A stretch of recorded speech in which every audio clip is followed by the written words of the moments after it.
These are the Fantasy Facts presented by Gridiron Experts with your hosts, Pat Loftus and Seth Keller.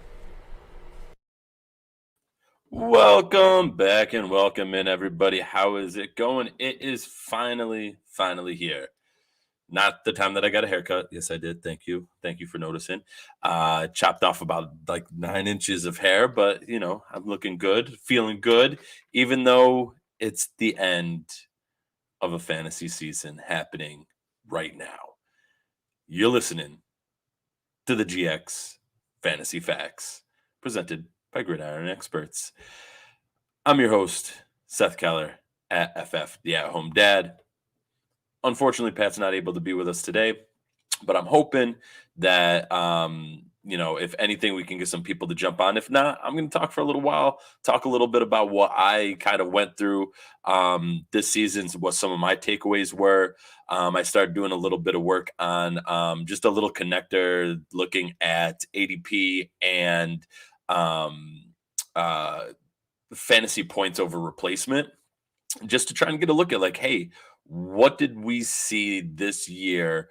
How does that look in previous years? What are some things that we can take away? Obviously, if you drafted Cooper Kupp in, just about the fourth round, kudos to you, because you probably were playing in the championship game this past week because he was an absolute force. So yeah, just trying to look at a couple of things like that. And that's going to be our show. We might have one or two more this season, but we're going to be kind of slowing things down as the fantasy season is kind of wrapping up. And then once we get back into the spring and we start getting to free agency and we start getting to the combine and draft and looking at all those things, we'll start kind of ramping things back up. This is about what we're going to hit is our off season. Pat and I try and do a bit here on top of, doing what we do for our families as well, is running our own fantasy leagues, and doing a whole bunch of other stuff and having full-time jobs too. So yeah, we need a little bit of a decompressor, as everybody does at some point. So make sure you keep following the show. We'll be putting stuff out there. Follow me on Twitter at FF the At Home Dad. Follow Pat at I forgot Pat's name for a second. It's a good thing he's not here. At Dynasty_Pat. He has the easy name too. I don't know how I almost messed that up. So I hope you have an adult beverage in hand as well. Don't hit your mic while you're doing it. I hope you have an adult beverage in hand, and we're going to start the show.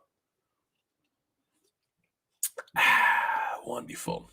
First thing we want to do, shout out to our really good friends over at Underdog Fantasy. You can check them out on Twitter at Underdog Fantasy. You can deposit $100 right now using the promo code FAQS. That's FAQS, like the show you are listening to or watching right now. And they will match your first $100 deposit. And that is phenomenal because we over here at the Fantasy Facts may be going away for a little bit, but Underdog never goes away because they have all sorts of sports that you can draft. You can play DFS, you can play Pick'em, you can do all of the fun Underdog competitions that they have going on for all different sports. I don't dabble yet. My addiction hasn't gone that far yet. I mostly stick to just football, but they have basketball, baseball. They have it all. You should check it out and make sure you use the promo code FAQS. That's FAQS to get that $100 first deposit match. Also, check out our good friends over at Viridian Global. You can get all sorts of wonderful shirts like my very own. Boom. How about this for marketing? Oh, look at that. Scott Fishbowl shirt. Even though my Scott Fishbowl team didn't go so well this year, it was the first time in 3 years that I didn't make the playoffs. The first time in 3 years I didn't make it into, was it like the top 50, which considering there's like 1,400 people in it, being in the top 50 is a pretty good run. This was the first year I wasn't in it. A little sad about that, but it's all right. We learn and we get better. But shout out to our good people over here at Viridian Global.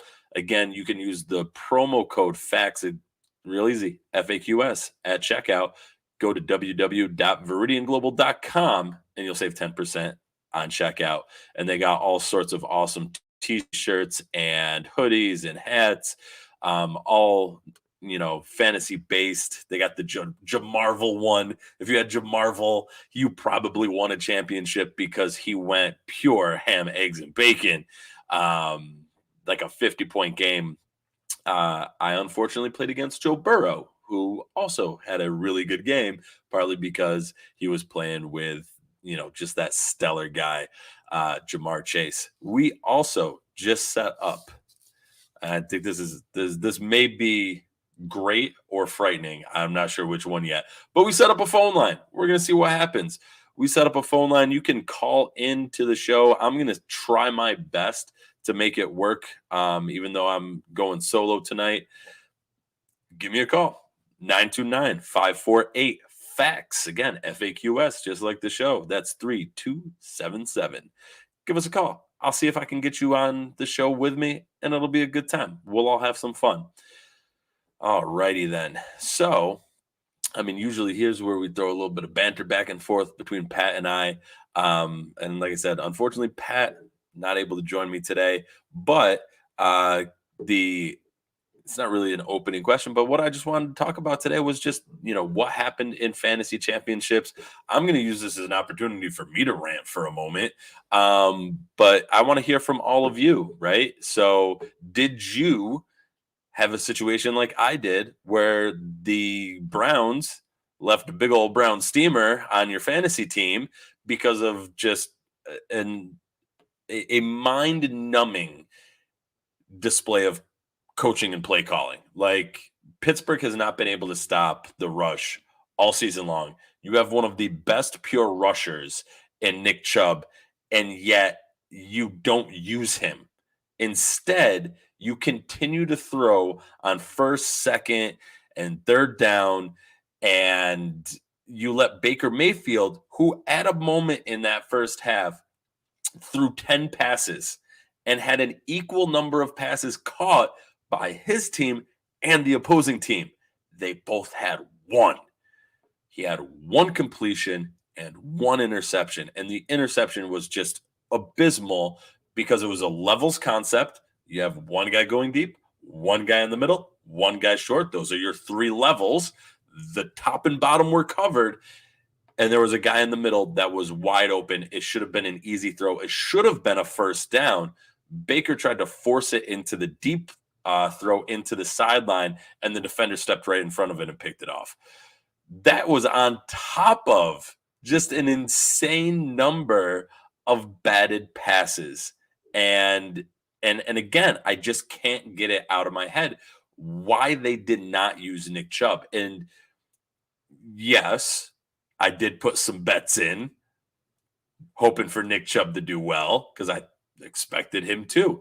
Yes, I did have some fantasy championships running through Nick Chubb. And unfortunately, just like Nick Chubb, we're completely shut down. I don't understand that play calling at all. He was picking up decent yardage on every run. He had a he had a 20-yarder on one of his first three carries. And yet in the first half, I want to say he only had 5 carries. That is asinine. Pure asinine behavior right there. And I don't know if it's the play calling, like the OC. I don't know if it's Stefanski, who's supposed to be a run first type of guy. I don't know if it was Baker making calls at the line. But one thing is certain, that game was pitiful from the Brown side of the ball. They could, and pitiful on the offensive side because their defense was fine. That's what also made it that much more confusing was the defense kept them in that game. They kept it a low-scoring game pretty much throughout the game. Pittsburgh had, a field goal and a touchdown for quite a while. And, Cleveland's defense was able to stop them multiple times, which should have played into Cleveland's hand of, we're going to run the ball. We're going to use Nick Chubb, and we're going to run the ball down your throat. We have an injured quarterback. If you are playing in a wonky Week 18 championship. Don't play Baker Mayfield because he's going out with getting his torn labrum surgery. Yeah, he's injured in his non-throwing shoulder, but you're putting him back there in straight dropbacks, letting TJ Watt just annihilate him, letting Loudermilk, that name just cracks me up for some reason. You have these guys just like waiting to tee off because you're not running the ball. And the handful of times that they did a play action, it was halfway decent because they had to respect the run, even though you weren't doing it. And that's what's crazy to me is like they could have run against them. They were running against them when they ran run plays. They just stopped. And what happened was when you get Baker Mayfield dropping back, throwing it right into the defensive end's hands. Like I said, he had an insane number of batted passes. You're putting yourself behind and down in distance constantly, and you're going to struggle like they did, especially when Baker was just could have been one of the worst games I've seen out of Baker in his short career. Now I know a lot of people are talking about, well, is Baker going to be back next year? Well, he's not going to be back on my fantasy team. That's for damn sure. Is he going to be back with the Browns? Probably. They picked up his 5-year option. I don't see them working out a contract extension in the meantime. Could the Browns pick up a quarterback this year in the draft? Yeah, probably. I don't think they're going to spend a first on it. I kind of hope they don't because again, there are things that team is doing well. Like their defense at times can play well. Nick Chubb again, one of the best pure runners in the game. Kareem Hunt, a dynamic piece to have as a counterpoint to Nick Chubb. They could probably use a little bit of work on the offensive line. They could probably use a little bit of work on the defense. Well, the defensive line is pretty strong, but like anytime you build from the trenches out, that's usually a pretty good strategy for building your team. So I kind of hope that the Browns don't draft the first round quarterback, but could they draft a quarterback and could that quarterback see playing time behind a bad Baker Mayfield? Absolutely. But I don't think he's going anywhere right now. I know if you're a Browns fan, you're probably angry that that's being said and probably really excited about some of the stuff going on Twitter. Like Russell Wilson could leave Seattle and go to the Browns. But does he want to do that though? I don't know. I would be surprised if Russell Wilson went to the Browns. I would feel like Russell Wilson wants to be in a place where he feels like he can win. And I don't know if the Browns is that place for him. It would be a decline, I would say, in terms of wide receiver. He would get a great possession wide receiver in Jarvis Landry, but he would be losing DK Metcalf and Tyler Lockett. Even they have some young kids they're in their 20s, but some young guys coming in that are looking like they can fill some of these roles, like a Freddie Swain, and they had another wide receiver that's out of my mind at the moment, but they have some positions like in Seattle that they don't have a running back, at least not a healthy one, but they could be in a position where they can do a little bit more, right? So I don't see Russell Wilson going there. I don't see the Browns making a very strong play because I don't see where they're getting them. Like I don't see where they're getting a an elite level quarterback talent to be able to lead that team.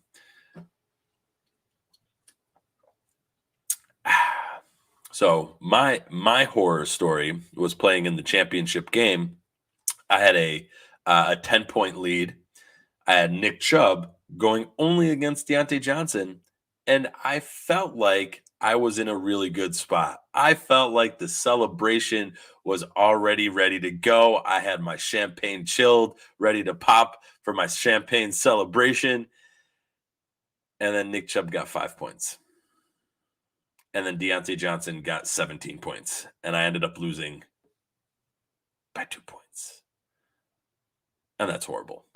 I was able to walk away with a handful of third place finishes, but no first place finishes, and that it stabs me in the heart because this is probably going to be the first year in like 5 or 6 years that I haven't had a first place finish. But my takeaway, one of the things that I learned from this season was I need to roll back the number of teams, the number of leagues that I'm in, because when I start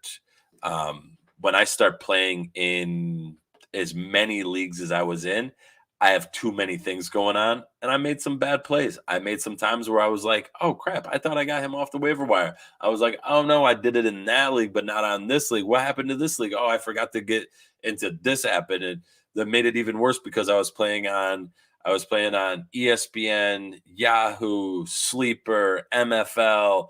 Like it just became too many things for me to juggle. So I found that point um, for me where my league cutoff being in like 15 plus leagues is not the way to go for me.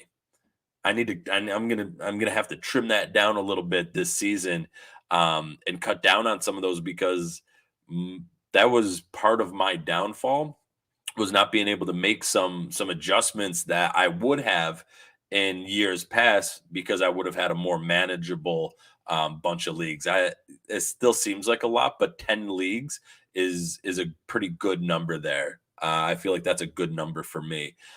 Did reach the playoffs in a bunch of my 15, 16 managed leagues. I think I reached the playoffs in 6 or 7 of them. Um, if you count like Scott Fishbowl, if you count, there was a couple of them that like the elimination ones and stuff like that. It's not really managed ones, but made it pretty far in a bunch of them, like drafting with Giants. Made it really far, made it almost to the Elite Eight, lost by half a point. I'd rather lose by a lot than like that much, because that much just makes you have to go, well, damn it, I could have, what if I did one tiny thing different? I could have been that little bit better. I'd rather be like, well, I didn't really mess that one up. That sucked, but let me try and go back and do it better next time around. But all right. That was kind of my horror story. Let me pull up because Pat did message in and um gave a quick little synopsis of what his championship game was like. And so Pat did the opposite. Like I could have been playing against Pat because that's how my teams have kind of gone. Pat won by 0.24 in a league, and that is just absolutely crazy. Um, he won by 3 yards, barring a stat correction. He had Carson Wentz going against the Rams, Justin Herbert, obviously a superflex 2 QB type of league, Austin Eckler, Zeke, Deontay Johnson. Screw you, Deontay Johnson. Not really. I don't have any ill feelings towards Deontay Johnson. Uh, just his fantasy production for that day was a little higher than I wanted, and probably the person that I want to spend a little bit of time talking about right now is the next wide receiver on his list, and that's Amon-Ra St. Brown. He could have been one of the best players to close out the fantasy season. He was an absolute stud, and he did everything you wanted out of a wide receiver that you probably picked up off of waivers at some point in the season, because nobody had faith in the Lions. Like, let's be honest, nobody was out there, pounding the table for the Lions. And Amon-Ra St. Brown, he didn't really pick it up until they started having some injuries there. But if you look from week 13 on, right, that's when he really started getting. I mean, he had some decent targets throughout the entire season. And actually, let me make sure I'm in PPR because that's usually what we talk about here. But yeah, like if you look at what he was able to do, especially at the end of the season, basically from week 13 on, that game against Minnesota, he went 10 of 12 for 86 yards and a touchdown, and and had another 2 yards running the ball.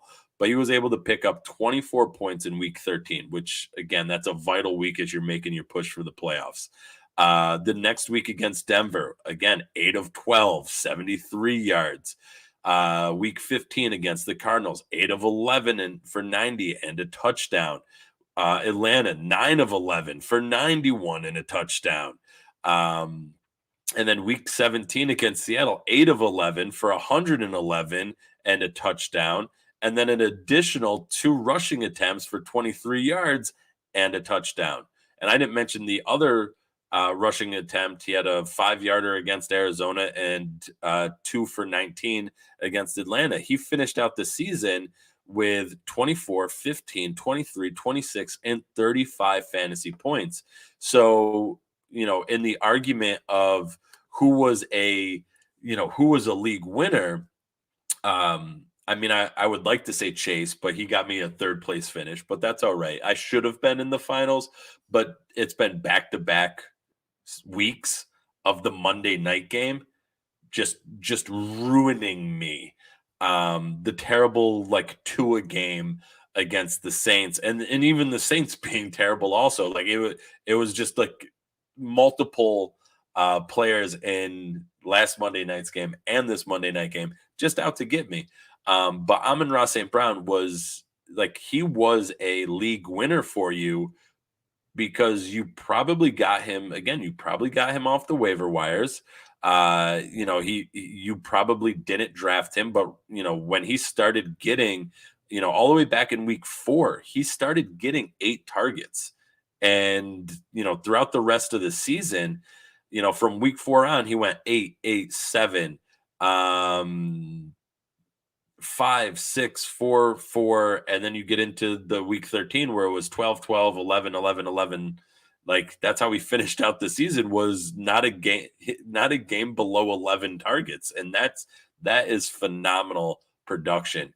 So Amon-Ra St. Brown, I think he takes home the cake as being one of the league winners. Just because, like I said, you got him pretty much for free, and he turned out to be just an absolute stud. And I mentioned Chase also, and we can talk about Chase for a moment here, but he went absolutely ham. But you drafted Chase, or you traded for Chase. Chase shouldn't have been on waiver wires anywhere because he was just like an absolute stud. Um, through the beginning of the season, I think he went, what was it, 5 games of the first 6, he had a touchdown in. Um, it was, he only had, through the first half of the season, he had 2 games without a touchdown. And then through, like, he struggled a little bit in the second half of the season.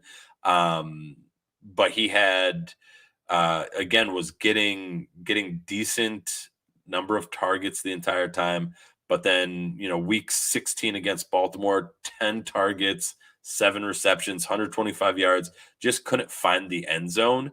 And then, this past week, 11 of 12 for 266 and 3 touchdowns. Just an absolute booming week. A typical PPR league, 55.6 points. Like just absolute stud status right there. Yeah, I mean, but he was good throughout the season, though. That's my point there about who was kind of a bigger surprise. Who was that guy that you didn't get out of your draft, but you probably cut somebody that was like a late round flyer that you're like, oh, this guy isn't going to work out. Or Cam Akers goes to IR, and now you got a guy to pick. You have a spot to use, right?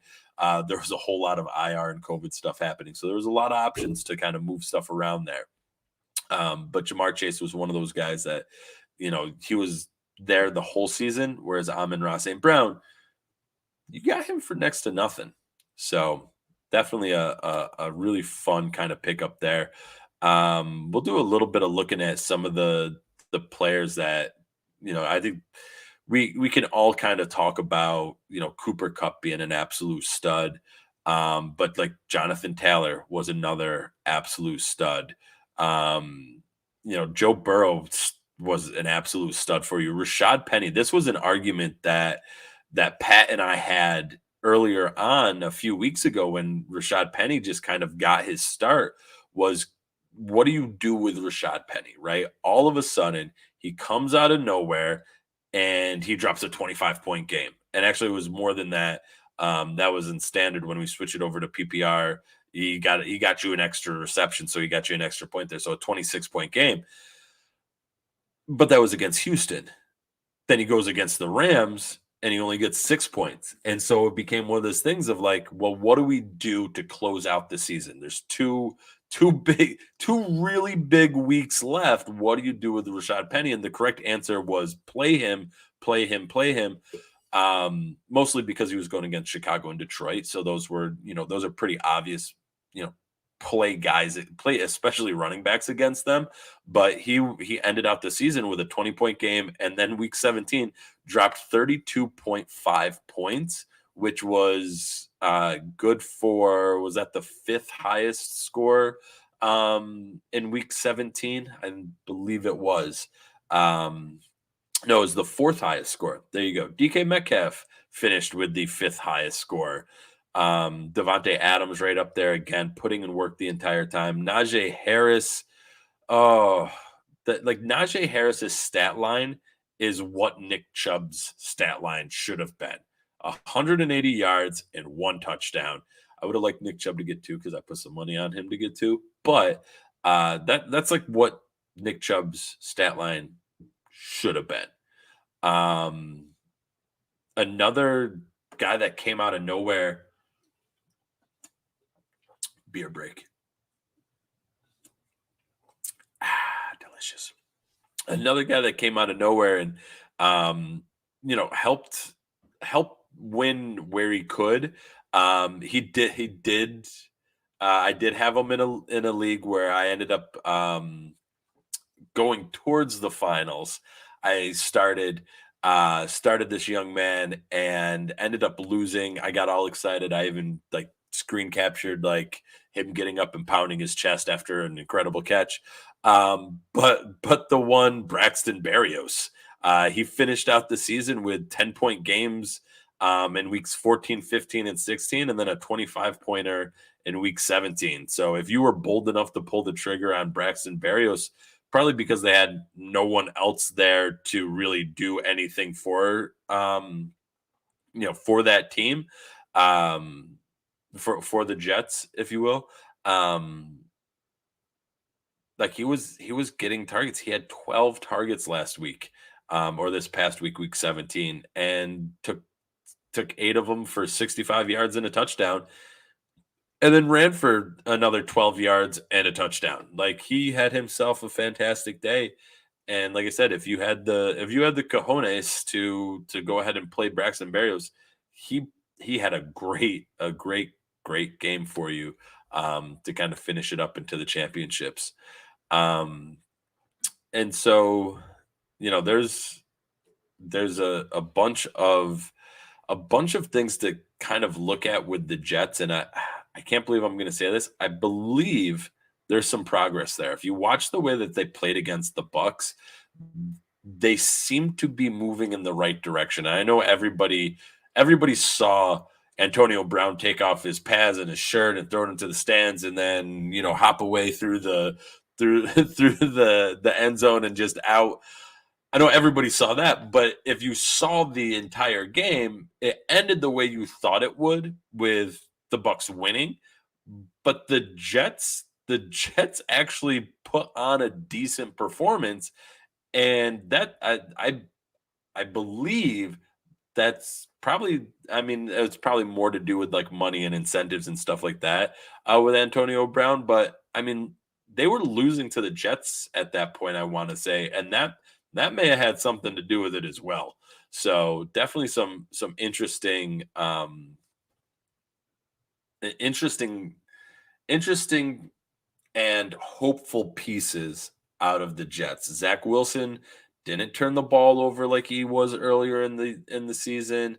They were able to move things along a little bit. They were able to he took open plays, and that's why Braxton Berrios had himself a good day. Like he didn't try forcing the ball. He took a little bit of a step back from that. That college gunslinger attitude, and no one's doubting his arm talent. We know he can let the ball fly, but he had to take a step back to actually find the open player, and I think that's what he was starting to do a little bit more now. And they actually, like I said, he played a decent game. I'm not going out here saying, "Oh, go draft Zach Wilson. He's going to be awesome," but there was something to be hopeful for there. So the Jets could be a team that you might want to let's see what we got going on here. And I'm going to take a minute to victory lap here. A guy that I talked about all the way back in the offseason, Devin Singletary. He finished out the season really well. And with Zach Moss being a healthy scratch as well, there were so many people that came into the season just fully expecting Zach Moss to just obliterate Devin Singletary's value, and that just didn't happen. It really seemed like the Bills still don't trust Devin Singletary, but it definitely and it's looked at over the past few weeks here. They don't feel like confident, but he definitely seems to be their best back. And I mean, he finished out the last 3 weeks of the season with a touchdown in every game, and he had 86 yards. I mean, he had 96 combined yards. What is that? 78 combined yards and 110 combined yards throughout his last 3 weeks, and that is fantastic. I mean, the last 4 weeks of the season, he got you 14.9, just shy of 15 points, which puts him on like a definitely an RB2, that kind of borderline RB1, RB2 range with 15 points. That's what you're hoping for out of your RB2. You want him to get there. And then he finished out the season almost 15 points, 16 points, 18 points, and 23 points. 23 points puts him as he was one of the top scorers for the week in week 17. And again, hurts the soul a little bit because I talked about him in the preseason, and he was the 15th highest scorer in the league. And I just realized I didn't filter out defensive players here because TJ Watt, who is just an absolute stud, is in the list as well.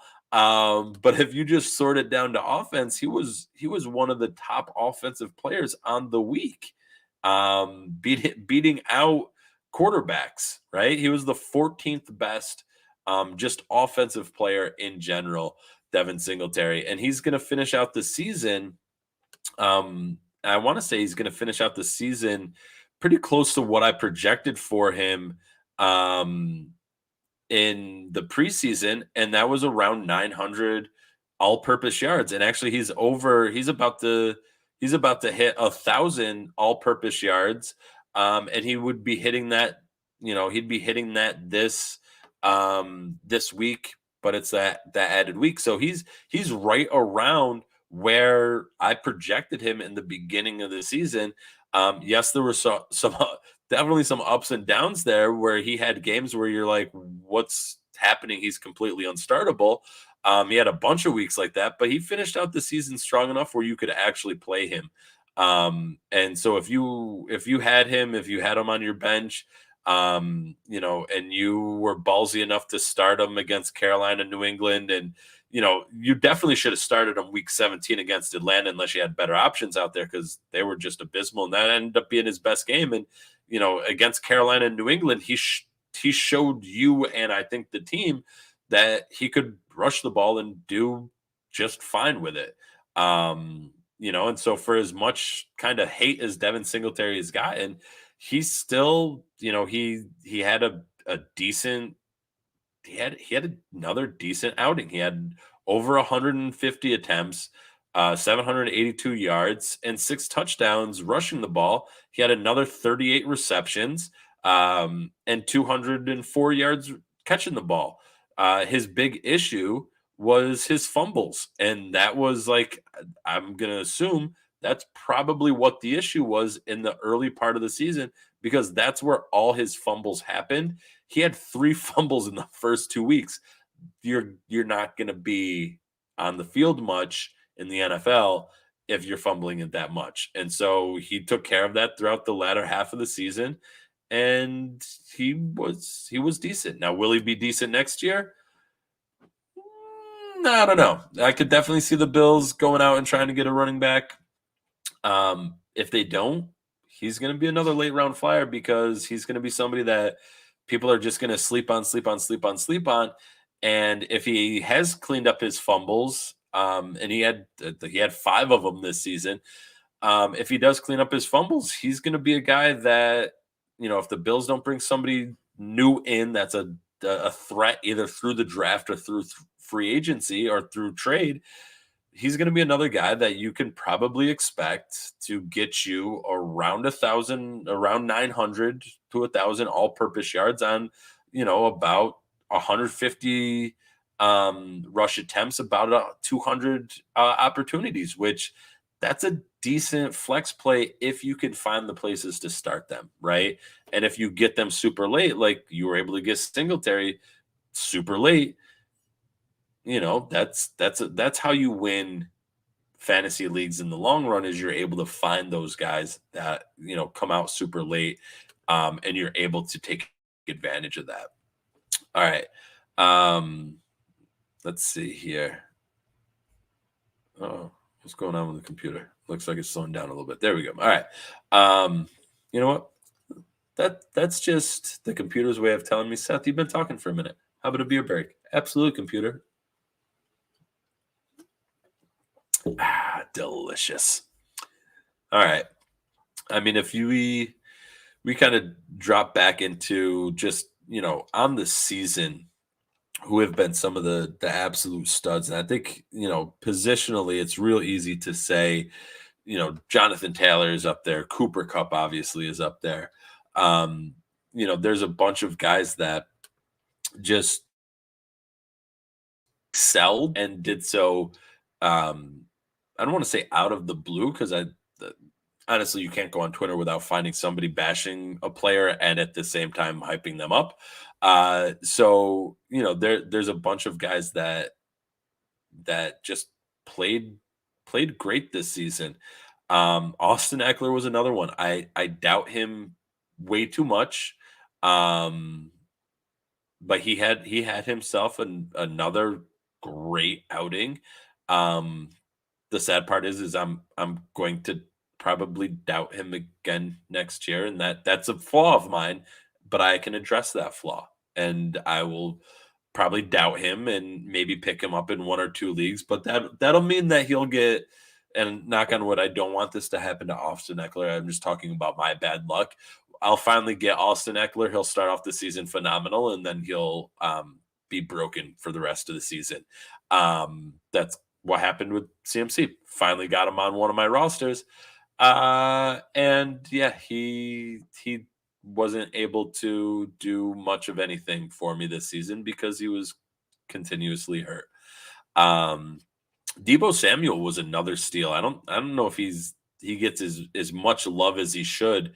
I feel like Cooper Kupp was a guy that a lot of people were moving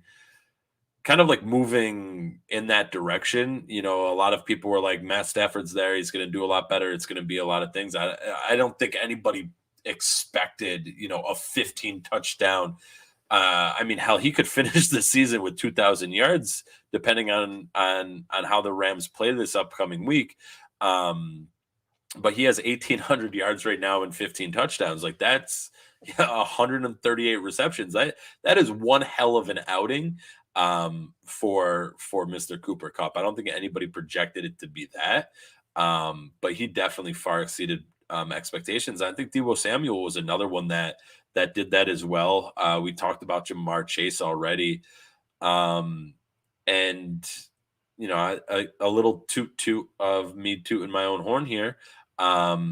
Stefan Diggs was a guy that people were saying was going to be the wide receiver three. Um, and he was not. He finished as the 7. So I was right in preseason. He was not the wide receiver 3. His ADP was too high. Um he did do better than like I did project him dropping down to about that 10 to 15-ish mark. And he went to like 7. So he's not too far off from that mark. But he had himself another, really solid game, really solid season. So I am, I think, honestly, the most impressed though with like Jamar Chase, um, Jalen Waddle, and Amon-Ra St. Brown. Like those guys, they came in and just played absolutely phenomenal. Amon-Ra St. Brown finished as wide receiver 24, just having himself just a super strong end to the season.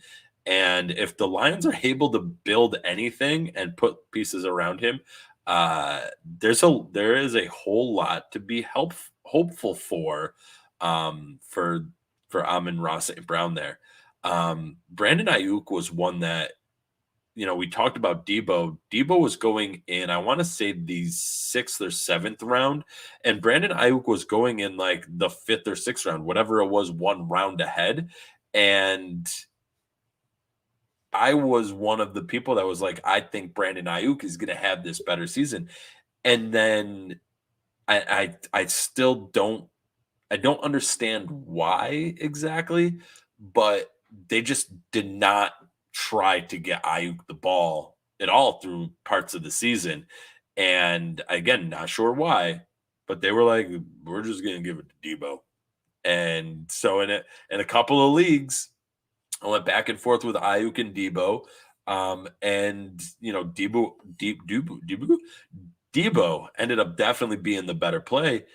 He played outstanding. He finished in fantasy points on the season. He finished as what the um where is he at? He finished third.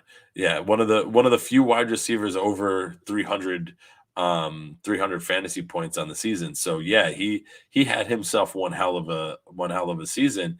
Ayuk still did okay, finishing as the wide receiver 36 in total points, but Debo lapped him basically. Debo actually, I don't think basically, I think he completely did because Debo had 310 fantasy points on the season, and Brandon Ayuk had 153.6. So Debo did lap Ayuk, and you were able to get him a whole round earlier. And so that's one of those things where, as I'm kind of reflecting back on the season, what a hit it was to draft Ayuk where where he was being drafted, and just completely, just a swing and a miss, right? Some other swings and misses, AJ Brown with injury. It's hard to count that as a swing and a miss, but that injury made it really tough. Calvin Ridley was probably one of the biggest swings and misses. And this is not to knock him leaving for mental health issues. By all means, like he should do that and take care of him. But people were expecting Calvin Ridley to be like a top 5 wide receiver. He was going off the board as the wide receiver 5. And I'm sure people are going to victory lap that because there was a lot of dispute around Calvin Ridley and where he should go. Um, but I think some people are probably going to victory lap him leaving for personal health issues, and that doesn't sit right with me. But even before that, he still had some struggles. And I'm just going to pull up his early season numbers because it wasn't pretty for the Falcons, pretty much anywhere. He finished with 14.2 PPR points per game, so that's not too bad. But he only played in 5 games. So where you drafted him as the wide receiver 5, and then he finishes out the season as the let's see where Ridley actually finished out this season. He's going to be way down the list. Um, where are you at, Calvin Ridley? 94th. So yeah, he you know he missed his mark. Um, I think that's probably one of the key guys there. James Robinson was another one due to injury. He was again. I wrote a whole piece about undrafted free agents. He got his opportunity to really start because of ETN coming in, but man, oh man, was Jacksonville just a wow! What a nightmare of an organization that team was just this entire season. And man, oh man, what a miss. Um, you know, ETN being hurt and out, and then James Robinson, he had some games where he looked fine, and then some games where it was like, what is happening? And it was just pure Jacksonville and Urban Meyer and just all sorts of shenanigans there. And I need to open another beer before I talk about this next one because he hurt my soul, and it's the one and only. Ooh, must have shook that beer up a little bit on the way down. But it's the one and only Mr. Allen Robinson. And he went off the board as the wide receiver 12.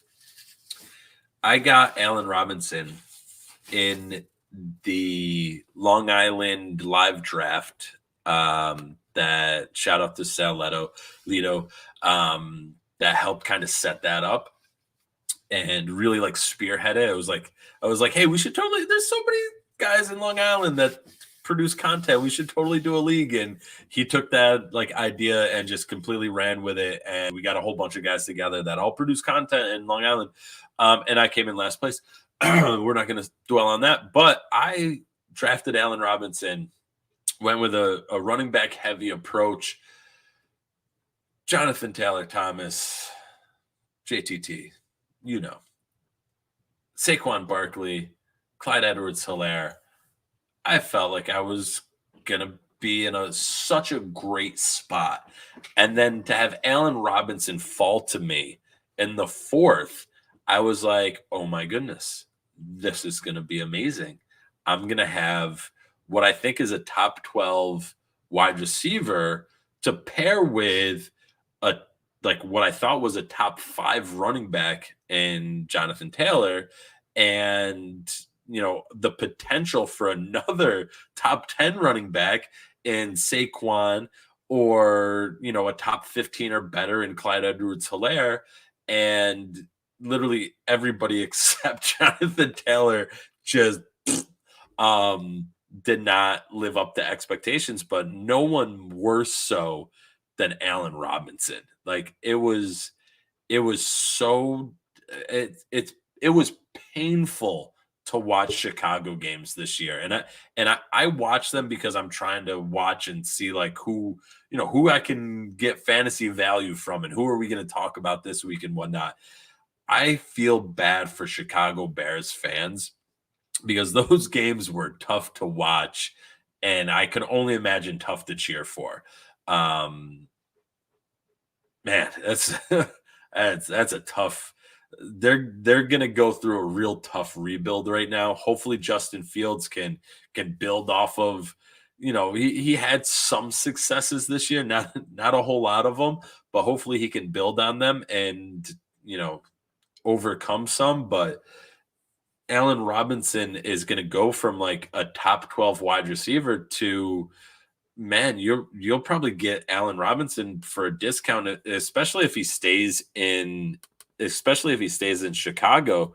You'll probably get him at a massive discount because Allen Robinson played in 11 games, finishes as the 83rd wide receiver right next to Jerry Judy, and Jerry Judy was able to do what Allen Robinson did on 2 less games. So, looking at a point per game basis, Allen Robinson did even worse than like a lot of guys. We go, he's the 79th in terms of points per game. Right next to the guy we were just talking about, Braxton Berrios, who's played all 16 games, um, even though so much more sparingly than than a guy like Allen Robinson. So yeah, what a hit that was. Another guy like Juju, who um, he was again drafted relatively high, nothing crazy, but drafted relatively high, and again, just did not, you know, wasn't able to wasn't able to really perform. I mean, he was supposed to be a wide receiver 3, drafted as, the 34th wide receiver. I actually thought he went higher than that in most of my drafts. But yeah, I mean, right next to Cortland Sutton was another one that, talk about a roller coaster ride. Every time I thought he was going to do something, it felt like he was just like, yeah, nah, I'm not going to do nothing. He did struggle a lot with bad quarterback play. So, in terms of targets, he was a pretty heavily targeted wide receiver. Um, he finishes in the top 36 in terms of targets. The issue is he was only able to catch 57 of those targets, and his yards per target was decent with 8. But again, like that's that it's hard to be able to put that into weekly output. And actually, his let's take a look real quick. His points per game was 9.2. So, that's nothing to like write home about. Um if you look at like throughout the season, like he had a really good week 2. He had a really good week 6. And then after that, like he was single digits in all but 3 weeks. And that's not a startable wide receiver. And he was a guy that I really really wanted more from you, Cortland Sutton. But man, it was impossible to trust him. And yeah, sorry, Cortland Sutton, you broke my heart. Maybe if they get a quarterback in Denver, maybe I get a little bit more excited about Cortland Sutton, because his numbers were kind of all over the place, and it'd be really interesting to compare his numbers with and without Jerry Judy. But there was just so much of just inconsistency with that entire Denver defense, or sorry, that entire Denver offense, that it's just hard to say, like, what do you do with Cortland Sutton now, right? Like, he's a guy that I don't think you can draft him in. He was what, like a 5th rounder, like a seventh or 8th rounder according to fantasy data. He's going the 85th, the 85th pick. So, I mean, does he drop another couple rounds? Does Jerry Judy does Jerry Judy and Cortland Sutton kind of flip spots there? I mean, how far up does Jamar Chase go? That's the real question, because he's going to go from wide receiver 36 to what, a 2nd round wide receiver, maybe a 3rd round wide receiver. That's going to be real interesting to see where those guys kind of end up for next year. So, all right. Well, wish we had more people on for an open mic, but I was able to get my rant out. I was able to go over a whole bunch of other stuff. I did get a couple text messages and stuff like that, but unfortunately, I didn't get to kind of put too many of them on there, but maybe we'll do that at some point.